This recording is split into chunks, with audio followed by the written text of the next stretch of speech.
네, 어벤져스 전략회의 8월 10일 토요일 순서 시작하겠습니다. 오늘 이제 초대 손님은 며칠 전에 국민의힘 신임 대변인으로 임명된 박상수 변호사입니다. 근데 지금 차가 좀 막혀서 예정보다 시간이 조금 더 걸린다고 해서요. 한 5분 내로 도착할 것 같습니다. 그 전까지는 제가 먼저 좀 진행을 하고 있도록 하겠습니다. 예, 가뜩이나 날씨도 더운데 그저께 이 김경수 전 경남지사를 법무부가 복권 대상자로 국무회의에 상신을 한다, 이런 뉴스가 전해져서 우리 보수 유파 많은 분들이 걱정과 우려를 하고 있습니다. 걱정과 우려를 하고 있고요. 그런데 이게 최종 결론이 난 것은 아직 아닙니다. 13일, 다음 주 화요일 국무회의에서 최종 결정이 될 예정이고요. 대통령께서도 이제 어제 휴가에서 복귀를 해가지고요. 관련된 보고를 받고 있는 것으로 알려지고 있습니다.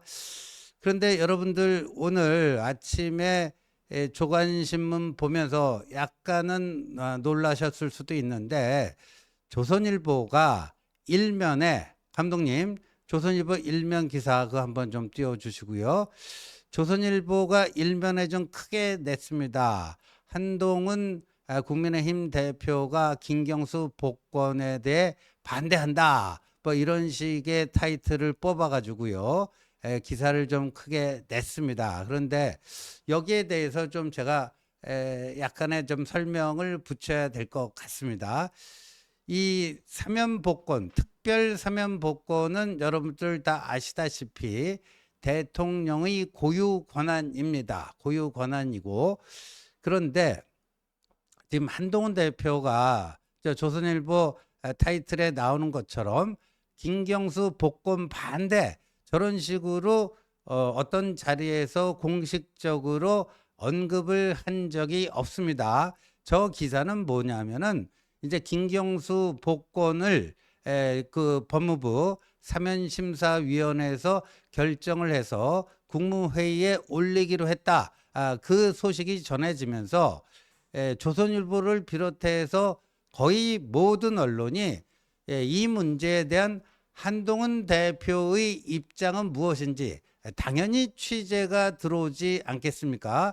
저도 정말이지 뭐 거의 100통 넘는 기자들로부터 전화를 받았는데, 거기에 대해서 이제 한동훈 대표를 비롯해서 이제 신임 당 지도부에서는요, 어느 정도 생각을 좀 정리할 필요는 있었죠. 그래서 생각을 정리해서 한동훈 대표를 비롯해서 저희 주요 당직자들이 그 생각을 공유하고 있었습니다. 그런데 이거를 공개적으로 입장을 천명하고 하는 것은 지금 단계에서는 적절치가 않다.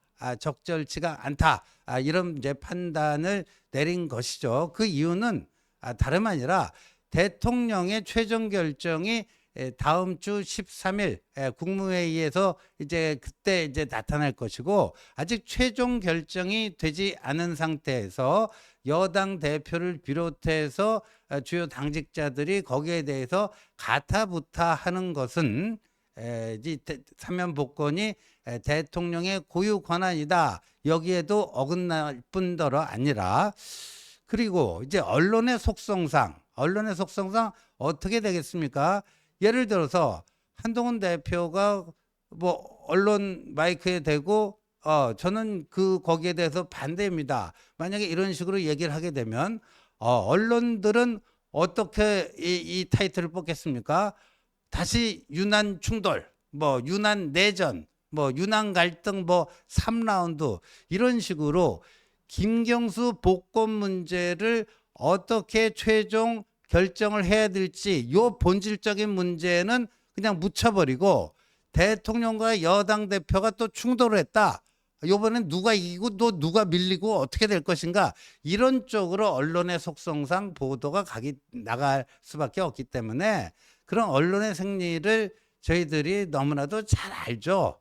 그래서 한동훈 대표를 비롯해서 그 당의 주요 당직자들이 이 문제에 대해서 공개적으로 공식적으로 어떻다 저떻다 가타부타 의견 표명하는 것은 지금 이 상황에서 적절치가 않다. 뭐 이렇게 입장 정리가 된 거고요. 그런데 비보도를 전제로 해서 이제 김경수 복권에 대해서 어떤 생각을 갖고 있는지 뭐 그런 것을 이제 그 묻는 이런 이제 취재가 있었고요. 거기에 대해서 이제 원론적인 얘기만 좀 한동훈 주변의 이 인사들이 했는데 그 부분을 조선일보에서 저렇게 확 키워서 마치 한동훈 대표가 공개적이고 공식적으로 이렇게 반대 의사를 표명한 것처럼 이렇게 했는데 분명히 다시 한번 말씀드리지만 대통령이 최종 결정하신 것도 아니고 아직 그 여지가 남아 있고 그런데 이 집권 여당의 핵심적인 그 당정 관계에서 핵심적으로 해야 될 역할은 뭐냐면 생생한 민심을 대통령이 판단하시는데 주요 참고가 될 수 있도록 그거를 신속하고 정확하게 전달하는 역할이 굉장히 중요합니다. 굉장히 중요하기 때문에 그런 점에서 참고를 해 줬으면 좋겠다 하는 차원에서 이제 하는 얘기입니다. 하는 얘기고. 그래서 오늘 이제 그 조선일보 일면 기사와 관련해서는 여러분들께서 그렇게 이제 이해를 하시면 가장 정확하다, 이렇게 말씀을 드리겠습니다.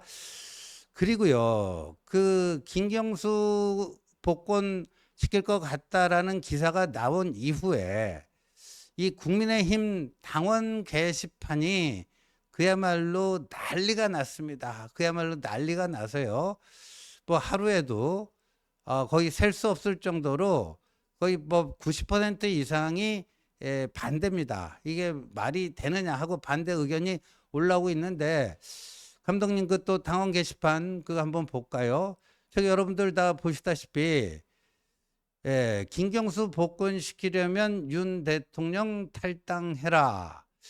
뭐 이런 식으로 그다음에 뭐 윤석열 대통령이 보수인가요? 뭐 이런 건데 이거는 그 언제적 또 이런 비슷한 현상이 있었냐면요. 총선 끝나고 나서 박영선 전 민주당 의원을 국무총리로 발탁을 하고 또 문재인의 책사였던 양정철 씨를 대통령 비서실장으로 검토하고 있다. 이런 기사가 총선 직후에 몇몇 언론을 통해서 보도된 적이 있었는데 대통령실에서는 그때 아니라고 대변인실 알림 공지를 통해서 공식적으로 부인한 그런 일이 있었습니다. 여러분들 다 기억나실 거예요. 근데 그때 그게 이제 대통령실에서 사실이 아니라고 부인했음에도 불구하고 국민의힘 당원 게시판에 윤 대통령이 왜 이러시느냐, 이거 좀 말이 되느냐 하면서 윤 대통령 탈당을 요구하는 글들이 그때 굉장히 많이 올라왔습니다. 그런데 이 엊그저께 이제 김경수 복권 얘기가 나오면서 그때보다도 더 심한 강도, 그 다음에 이 지금 올라오는 게시글도 훨씬 많습니다. 훨씬 많아가지고 그때 박영선 총리, 양정철 대통령실 비서실장 그때 그 사건이 다시 소환이 되면서 이 김경수 복권하고 서로 이게 엮어지면서 그때 그게 우연이 아니었구나. 그때 뭐 부인했지만 사실 그때 그러려고 했던 거 아니냐. 뭐 이런 식의 주장들을 펴면서 이 지금 국민의힘 당원 게시판이요. 굉장히 어찌 보면 좀 심각하다 할 정도로 이 그 김경수 복권에 대한 이게 말이 되느냐 가당키냐 하느냐 특히나 김경수는 본인이 저지른 그 죄가에 대해서 한 번도 인정한 적도 없고 뭐 인정하지도 않았는데 거기에 대해서 뭐 사과와 반성을 할 수가 없는 거죠. 인정을 해야지만 그 다음에 뭐 유감 표명을 하던 사과를 하던 뭐 성찰의 시간을 갖던 그렇게 되는데, 기본적으로 대법원 최종 판결 결과까지도 사실상 부정을 하고 있는데, 이런 사람을 암만 사면 복권이 대통령의 고유 권한이라 할지라도 이렇게 하는 게 맞는가 하는 이런 글들이 지금 거의 국민의힘 당원 게시판을 도배를 하고 있는 그런, 그러니까 한마디로 지금 국민의힘 당원 게시판은 뭐 벌집을 쑤셔 놓은 그런 지금 양상이 계속되고 있습니다. 이것도 우리가 무시할 수 없는 지금 바닥 여론 동향이 이렇다, 바닥 여론이 동향이 이렇다 하는 말씀 드리고요. 그 다음에 이제 국민의힘 게시판뿐만 아니라 뭐 예를 들면 뭐 이 포털 사이트의 관련 기사 그 이제 이 댓글이 달립니다만, 그 댓글 중에서 그 우파 누리꾼들이 쓴 걸로 보이는 그런 댓글도 지금 이제 국민의힘 게시판에 올라오는 글들과 일맥상통하는 비슷한 취지의 글들이 이제 계속 올라오고 있습니다. 그래서 사실 어떤 우려를 하지 않을 수가 없냐 하면은요, 이게 이 그 대통령의 고유 권한인 사면 복권은 기본적으로 국민 통합을 증진시키는 쪽으로 작용을 해야 되는데, 이 최종 결정이 내려지기 전부터 이 집권 여당 지지자들 사이에서 이렇게 높은 아주 강도로 비판 여론이 일고 있으면은, 이것이 실제 최종 결정이 되고 시행됐을 때는 이 반발 여론이 더 커질 수 있는 거 아니겠는가? 반발 여론이 더 커질 수 있는 거 아니겠는가? 그렇게 되면은 이 좋은 취지로 사면 복권을 통해서 국민 대화합 뭐 이런 쪽으로 뭔가 좀 더 기운을 북돋으려고 한 건데, 오히려 거기에 대한 반발 여론 때문에 국정 운영에 부담이 되는 그런 상황이 올 수도 있겠구나 하는 점에서 지금 걱정을 안 할 수가 없는 그런 상황이 되고 있다 하는 겁니다. 하는 거고요. 이 저희 그 박상수 변호사가 지금 계속 교통 체증이 좀 길어져서 오고 있는 게 조금씩 늦어지고 있는 것 같습니다. 그거 좀 양해해 주시고요. 그리고요, 이제 박상수 변호사가 오면은 조금 이제 얘기를 나눠볼까 했는데, 그 오늘 이제 박상수 변호사가 그 페이스북에 한 1시간 전, 2시간 전에 굉장히 중요한 그 포인트, 사면 복권과 관련된 관련 그 법률에 이제 어떤 식으로 이게 규정이 돼 있는지 박상수 변호사가 그 작성한 그 페이스북 한번 좀 띄워주시고요. 이렇습니다. 1시간 전에 우리 박상수 변호사가 저 글을 본인의 페이스북에 올렸는데요. 이 사면 복권과 관련된 관련 법률이 사면법입니다. 사면법이고요. 저 제16조 복권 상신 신청의 첨부 서류. 그러니까 저거는 법무부의 사면심사위원회라는 그런 기구가 있어서 거기서 일제 이 사람을 사면을 시켜줄 건지 또 복권을 시켜줄 건지 이런 것들을 이제 판단을 하게 되는데, 우리 박상수 변호사가 저 이제 발견한 거에 보면요, 저 제 16조 16조에 1, 2, 3, 4가 있죠. 그러니까 복권을 상신한다 하는 것은 이제 국무위원회에 그 올린다는 의미예요.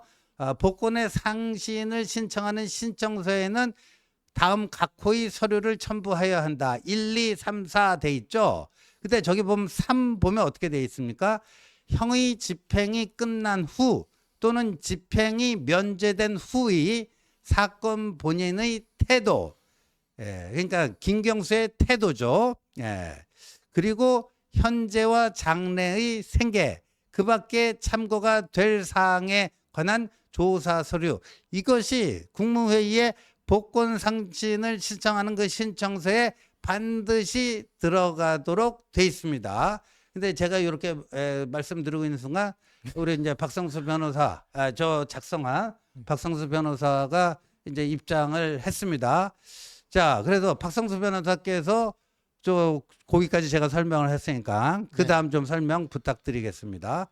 예, 그러니까 이제 그 복권을 받는 방법이 절차가 이렇게 돼 있습니다. 이제 검찰총장이 상신 신청, 법무부 장관이 상신, 그 다음에 이제 그 사면 심사위원회죠. 심사위에서 심의, 그리고 대통령이 최종적으로 복권에 대한 결정 이렇게 진행이 되도록 되어 있는데 이제 정확하게 이야기를 하면은 이제 요 16조는 이제 검찰총장이 상신 신청을 법무부 장관 할 때 그때 이제 들어가는 서류입니다. 아, 예. 예, 그때 들어가는 서류고 그다음에 지금 현재 단계는 법무부 장관이 상신을 하기 전에 상신심사위원회에 이제 저기를 하는 네. 요 단계라고 볼 수가 있습니다.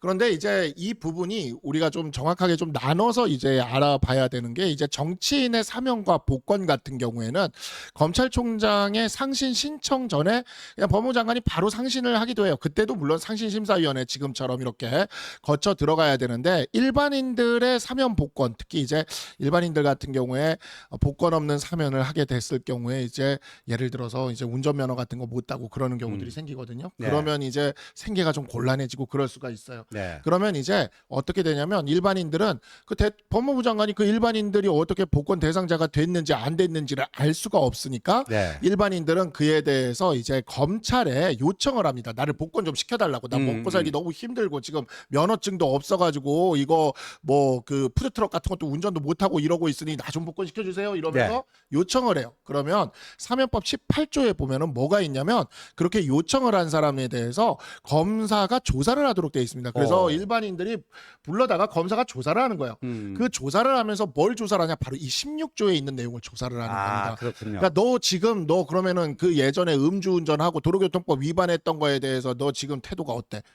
근데 거기서 저는 진실은 법정 밖에 있는 것 같습니다. 이렇게 얘기하면 예. 절대 올라갈 수가 없는 거죠. 그렇죠. 예, 진실은 법정 밖에 있다는데 어떻게 올라갑니까? 그렇죠. 예, 거기 가면 그냥 사과문 내고 그냥 뭐 제가 잘못했습니다 하고 검사님 제가 정말 먹고 살기가 힘들고 그때는 너무 죄를 지었는데 정말 잘못했고 그러면서 이제 얘기하면서 이제 그러면 저 사건 본인의 태도, 현재와 장래의 생계 그밖에 참고가 될 만한 그 사항을 검사가 조사한 서류를 첨부해서 법무부 장관에게 올리게 되는 겁니다.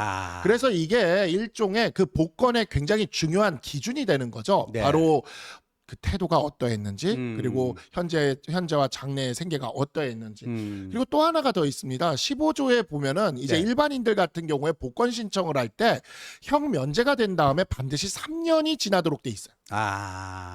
그러니까 이제 요즘 보면은 정치인들의 사면 복권은 그런 것을 이제 우회하기 위해서 검찰총장 신청 없이 그냥 법무부 장관이 바로 이제 대통령한테 상신하는 방식으로 가게 되는데 물론 그때도 사면 심사위원회는 거쳐야 되지만 그래서 이제 그 정치인들 같은 경우에는 그 3년 요건이 충족이 안 돼도 복권을 해주기도 하는 거죠. 그러나 일반인들은 3년이 안 되면 복권 신청도 못 합니다. 그렇죠. 그러니까 김경수가 그때 2022년에 형 집행을 그 5개월 앞두고 그 사면이 된 게 2022년 12월로 기억이 납니다. 2022년 10월. 그러면 3년이 지나야 되니까 2025년 12월까지는 일반인의 경우에는 복권 신청 자격조차가 안 된다. 아예 안 되는 거죠. 근데 지금 보면은 3년도 안 지났지. 3년도 안 지났지. 첫째 3년도 안 지났지. 두 번째 사건 본인의 태도가 전혀 반성하는 모습을 단 한 번이라도 얘기를 했냔 말이죠. 사건의 진실은 법정 밖에 있다면서요. 그럼 완전 재판부를 우롱하는 그러한 입장을 이야기를 했는데 이거를 이제 바로 정치인들 같은 경우에 이 15조 16조의 절차가 아닌 바로 10조의 절차로 바로 상신을 하게 되는데 그나마 그거를 제한하기 위해 10조의 2의 사면심사위원회로 가져가는 겁니다. 그러면 이제 사면심사위원회는 이제 그 위원회가 열려요. 개최가 되면은 개최되는 가운데 이제 어떻게 하냐면 이 사건 본인을 심사위원회에 불러서 이렇게 물어볼 수가 있게 돼요. 그러면 그게 뭐냐? 왜 불러다 묻겠습니까? 예. 너가 반성하는지 물어보는 거 아니겠습니까? 근데 지금 김경수는 영국에 있잖아요. 그러니까 불러서 물어보지도 할 수도 없고 뭐 전화라도 해가지고 뭐 국제 전화라도 걸어가고 김경수의 의사를 확인했는지 이런 것도 지금 보도되고 있는 게 아무것도 없습니다. 여하튼 저 그 며칠 전에 법무부 사면심사위원회에서 김경수 복권을 이게 상신하기로 그 상신은 아니고 안건에 올라갔어요. 안건에 국무회의 안건으로 올리기로 거기까지 결정이 된 아직 거죠. 지금. 올리기로까지는 아닌 것 같고 제가 알고 있기로는 그 안건에 들어가 있다고까지만 얘기를 했고 사면심사위가 아직 열리지 않은 거 아닌가요? 아닙니다. 그 제가 파악한 바로는 이제 네. 법무부 손은 떠났어요. 법무부 손은 아. 떠나서 그러니까 법무부에서는 이제 그 저 김경수를 복권 대상자로 이제 올리기로 네. 올리기로 결정을 한 거고 지금 이제 다음 주 화요일 13일 국무회의의 최종 결정만을 그 이제 시간상으로 그럴 수밖에 없겠네요. 남겨놓고 있는 그런 상태입니다. 그런데 지금 중요한 것은 우리 박상수 변호사가 정확하게 저 관련법을 통해서 지적을 했듯이 이 복권이 되기 위해서는 본인이 자기가 저지른 죄가에 대해서 인정을 하고 거기에 대해서 최소한의 뉘우침, 최소한의 반성 뭐 이런 것들이 있어야지만 복권 대상이 되는 거다 하는 게 지금 우리 박성수 변호사가 네. 발견하고 정리한 저 관련 법, 사면법이죠. 네. 사면법의 요체죠. 감독님 저 화면은 이제 됐고요. 자, 그렇다면은 이 김경수라는 사람이요. 이것과 관련해 가지고 그간에 어떤 발언들을 해왔는가? 제가 좀 조사를 해봤어요. 네. 자, 김경수가요. 감독님 그 한번 그 한번 볼까요? 김경수가 최후 진술한 거. 이게 이런 게 있습니다. 2021년 7월 21일에 대법원은 재판이 열리지는 않잖아요. 근데 김경수가 저때 문서 형태로 최후 진술문을 냈습니다. 굉장히 길어요. 1만 자인데 근데 거기서 이런 식으로 얘기했습니다. 김동원이 드루킹 아닙니까? 네. 김동원에게는 이번 사건에서 자신의 잘못을 희석시킬 수 있는 희생양이 필요했던 것 같습니다. 자신의 필요에 의해서 킹크랩을 만들어 놓고는 이제 와서 문제가 되니까 누군가에게 뒤집어 씌워서 자신을 피해자로 만드는 것이 목적이 아니었을까 하는 생각이 강하게 들지 않을 수 없습니다. 이렇게 얘기를 했단 말이에요. 그거는 전혀 본인의 혐의를 인정하지 않고 킹크랩 나와 무관하게 드루킹이 만들었는데 드루킹이 그거를 김경수 나한테 뒤집어 씌우려고 하고 있다. 이게 대법원 최후 진술에서 한 얘기고요. 그럼에도 불구하고 대법원은 김경수의 저러한 것을 인정하지 않았습니다. 검찰의 기소 사실 1심 2심의 그 판결을 그대로 인용해가지고 실형 2년을 선고를 했잖아요. 그래서 대법원 판결로 재수감되기 직전에 뭐라고 얘기를 했냐면은 김경수가 진실을 밝히지 못했다고 해서 있는 그대로의 진실이 바뀔 수 없다는 점을 다시 한번 분명하게 말씀드립니다. 그러니까 저 얘기는 대법원이 네. 진실을 제대로 밝히지 못했다. 진실은 내가 생각하는 진실은 따로 있다. 쉽게 해서 진실의 법정에서 나는 무죄다. 네. 과거에 한명숙이 건설업자 한만호로부터 부정한 돈 9억 6천만 원을 받고 최종적으로 대법원에서 징역 2년이 선고돼서 구치소에 들어가기 전에 한 얘기가 역사의 법정에서 나는 무죄다 그거 아닙니까? 네, 똑같아요. 그다음에 이제 2022년 12월에 대통령 그때 특별사면으로 출소했을 때도 받고 싶지 않은 선물을 억지로 받은 셈이다. 저는 저 말이 진짜 인상적인 게 뭐냐면 네. 받고 싶지 않은 선물을 억지로 받았다 그랬거든요. 그 네. 소리는 진짜 이 태도가 딱 난 아무 잘못 없다. 아무 나는 잘못 없다. 사면 받을 사람도 아니다라고 네. 얘기를 하는.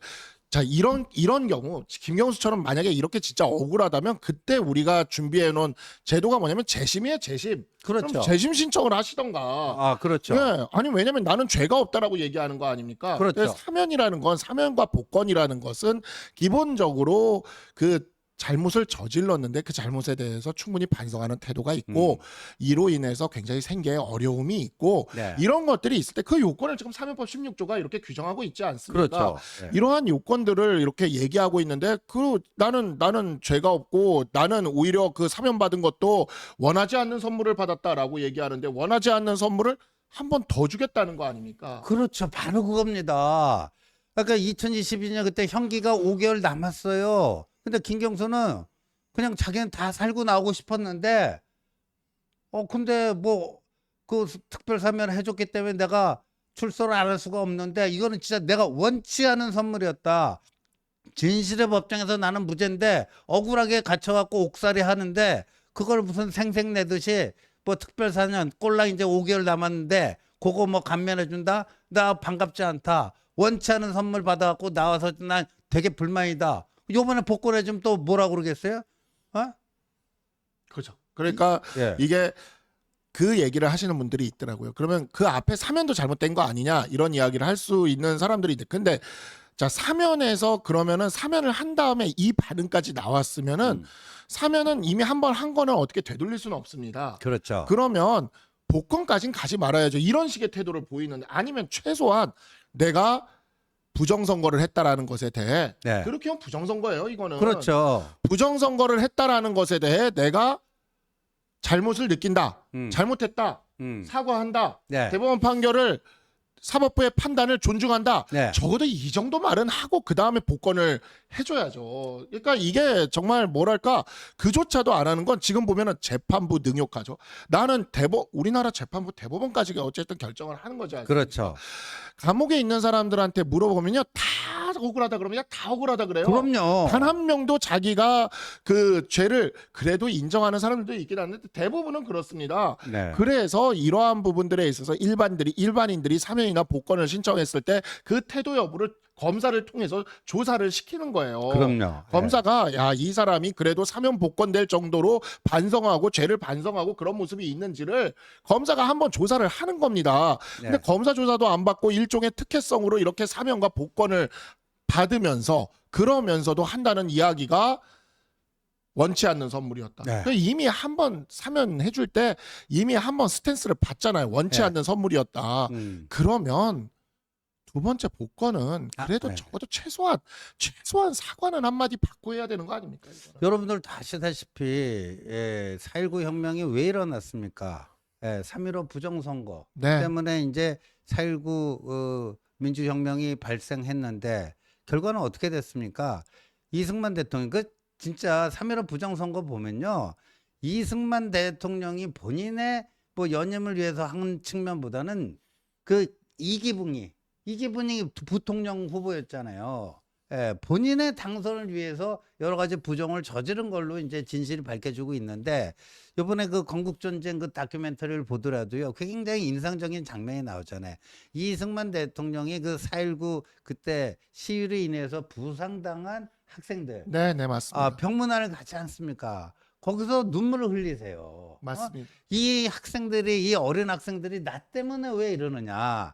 그리고 병원에 그 병문안 갔다 온 게 사실 이승만 대통령이 하야 결심을 하는데 굉장히 중요한 영향을 미쳤다고 하는 거거든요.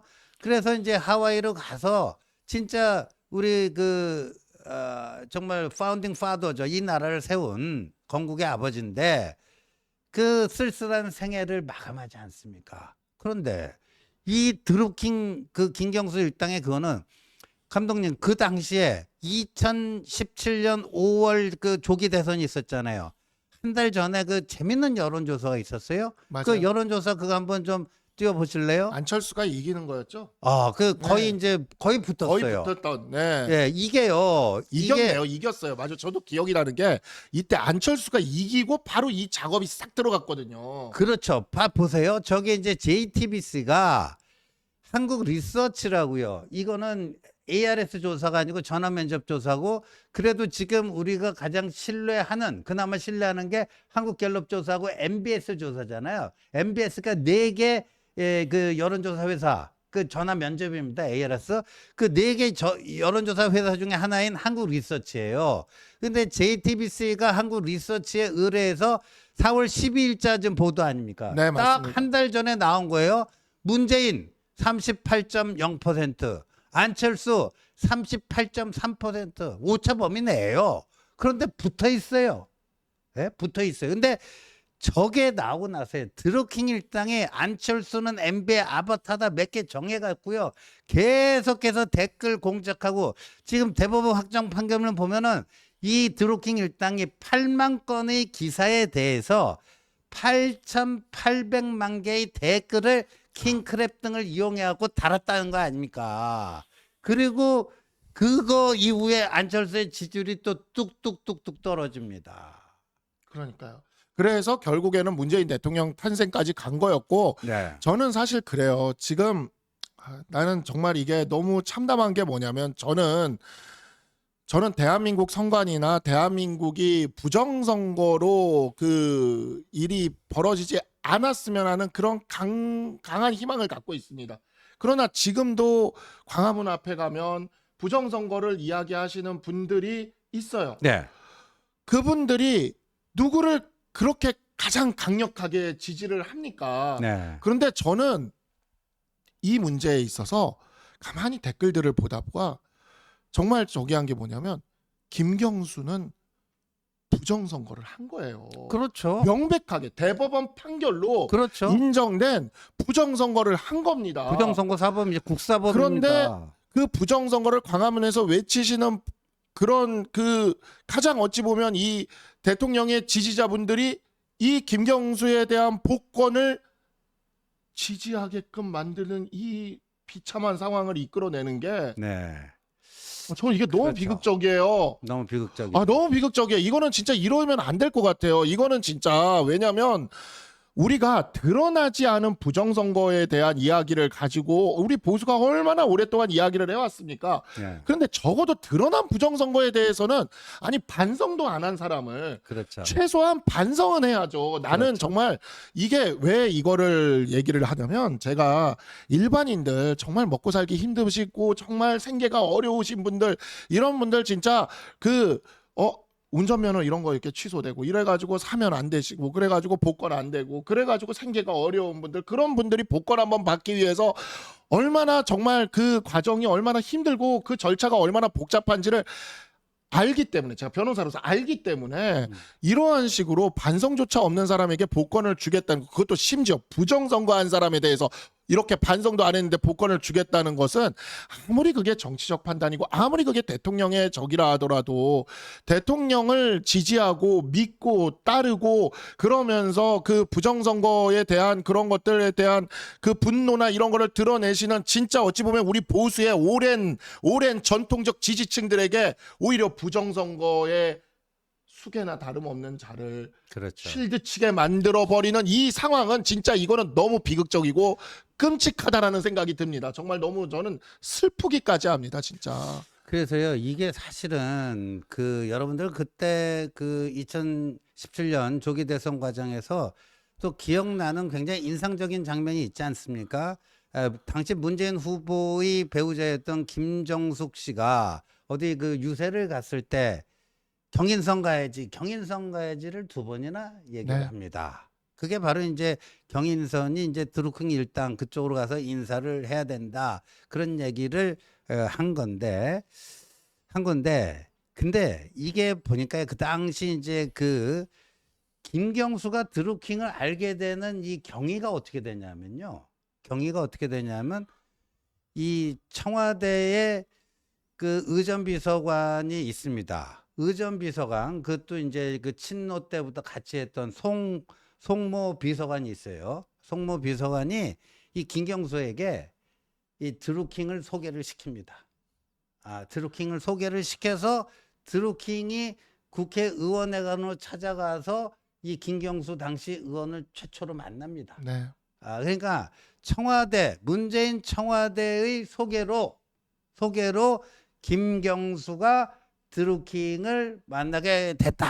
근데 당시 김정숙 씨는 경인선 가야지. 맞습니다. 이 드루킹 일당의 존재를 정확하게 머릿속에 넣고 있었다라는 거예요. 그러니까 그게 그 문재인 대통령 측을 통해서 김경수한테 연결돼서 이러한 그 부정선거 여론 조작 행위가 벌어진 거죠.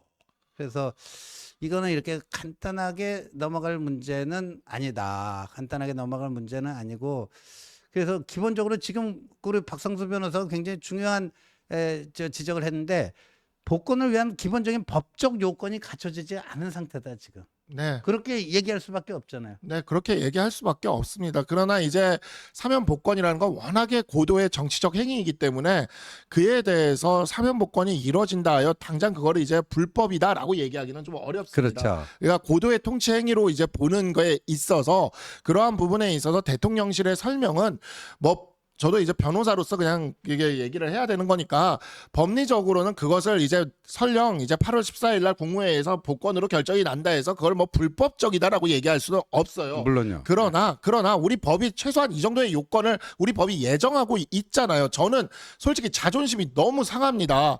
아니 나는 반성도 안 하고 원치 않는 선물이라는 그 선물을 네. 우리가 한 번도 아니고 두 번이나 그것도 이렇게 사법부를 우습게 여기고 그 다음에 대놓고 부정선거를 하고 그 부정선거를 했다라는 사법부 판단까지 있었던 그것을 저 진짜 광화문에 나가서 지금 또 그 부정선거 밝히라고 이야기하시는 그분들 이야기 한번 들어봤으면 좋겠어요. 저는 진짜 아니 적어도 드러난 거에 대해서는 이러지 말아야 되잖아요. 그렇죠.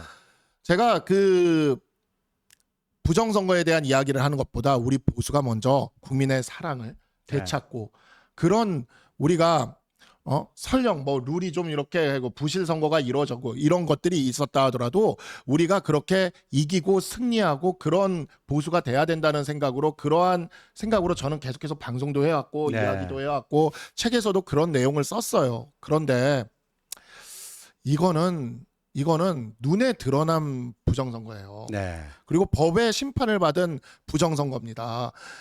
이건 우리 보수를 위해서도 그렇고 대한민국을 위해서도 그렇고 이 자유민주주의 질서를 위해서도 그렇고 사과도 안 받고 복권을 시켜줘서 다시 정치를 하게끔 하는 거는요. 이건 너무 자존심을 상하는 일입니다. 저는 진짜 솔직히 너무 자존심이 상합니다. 그러나 우리 대통령이 정말 자신의 어떤 고도의 정치적 판단으로서 아니 뭐 그렇게 최종 한다면 결정은 아직 남아 있으니까요. 네, 예, 한다면 그것에 대해서 불법이라고 할 수는 없다. 네, 불법이라고 할 수는 없다라고는 말씀드리겠습니다. 그래서 뭐 이제 대통령께서 이제 최종 결정은 네, 여러 가지 것들을 다 종합적으로 다 이렇게 보고도 받고 종합해서 이제 나중에 이제 판단을 내리실 텐데, 저희들이 이제 이런 말씀을 지금 하고 있는 거는 저희들의 어떤 뭐 주관적 그 감정이나 뭐 이렇게 주관적 주장, 일방적 주장을 뭐 얘기하는 것이 아니고, 이런 법이라든가 이제까지 진행된 이 팩트를 쭉 보아하니